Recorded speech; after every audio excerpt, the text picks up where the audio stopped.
The second type of decision is tactical decisions. As the name suggests, tactical decisions are concerned with decisions to be made during implementation. The middle level of management is responsible for making such decisions.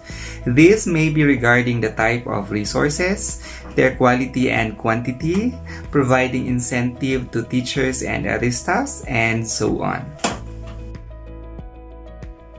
In short, tactical decisions are short-term, made by middle supervisors and administrators in functional areas, based on aims or goals of the Department of Education, and it is more detailed and specific.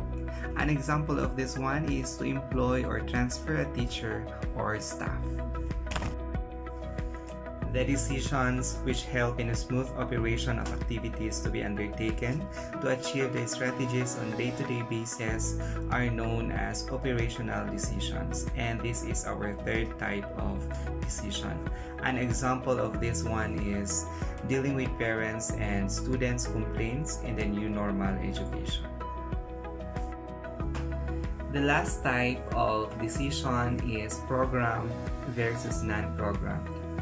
They are simple routine decisions when the decision maker is aware of both the solution and the outcome, such as ordering textbooks, deciding on which reference books are to be used, what should be the annual raise of an employee, and so on. These are termed as programmed decisions.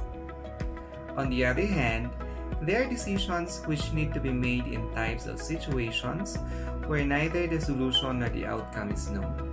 Such types of decisions are termed as non-programmed. They are relevant for solving unique and unusual problems. For example, the measures taken by an institution in a disaster situation is a non-programmed decision. Canceling the examination due to question paper leakage, postponement of entrance exam due to sudden flood, and similar type of situations are examples of this type. For this time, we're going to talk about the decision-making process. The first stage in the decision-making process is careful analysis of the existing situation. A good administrator assesses his environment to identify the problems and their possible solutions. He has to evaluate his staff on a continuous basis. He needs to be aware regarding the affairs of his school at all times. Therefore, he needs to have a complete knowledge regarding teachers' activities, students' affairs, and parents' views of the school. It is necessary that he has specific details regarding students' performance, availability of teaching aids, school discipline, teachers' performance, school catering services, as well as school community relations. The administrator needs to be acquainted with the situation of the school in order to discover problems and make effective decisions. The second stage in the process of decision-making is to recognize and define the problem. The process of decision-making only starts when the problem has been identified. Efforts for solving problems can only be made when the problem has been identified. A good administrator is always on the lookout for actions in the organization that are not good for its healthy functioning. Thus, he needs to be alert at all times in order to identify potential problems and function accordingly to prevent future problems. Thus, it is crucial to identify and assess the problems for effective decision-making.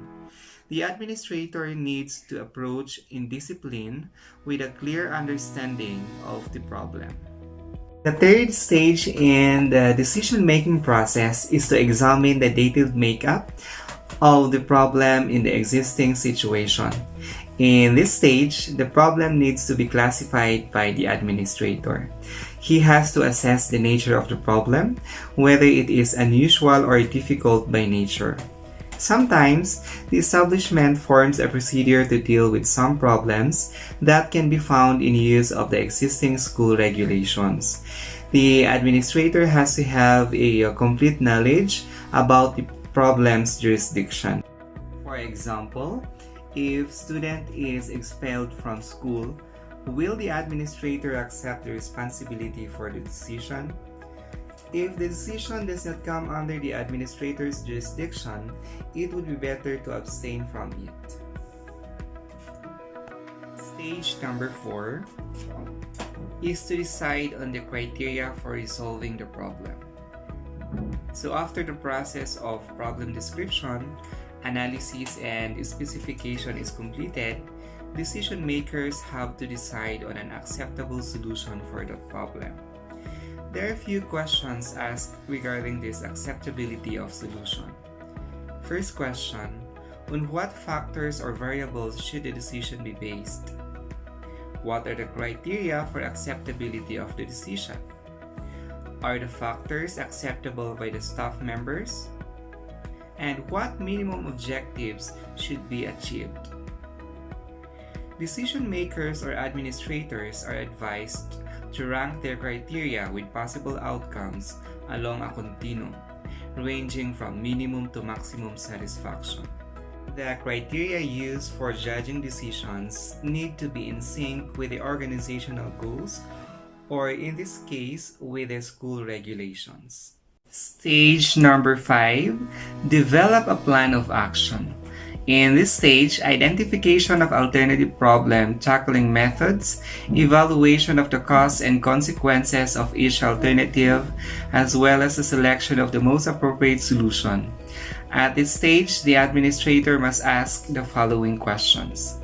First, what is the cost of each solution? What are the different options available? What is the most likely result? And which is the best alternative? And finally, we have stage 6, initiate the plan of action. This stage involves the implementation of the selected plan of action. The implementation of the selected program, policy or decision, resource allocation, and staff motivation are a few steps carried out during this stage. A sound decision can fail if implemented poorly. Therefore, it is useful to consider the following suggestions for successful implementation. First one, school administrators need to make sure that the alternative is clearly understood. Second one, school administrators need to encourage acceptance of the alternative as necessary course of action. Next, school administrators need to provide enough resources to make the alternative succeed. Next one, school administrators need to establish workable timelines. And the last one, school administrators need to assign responsibilities clearly.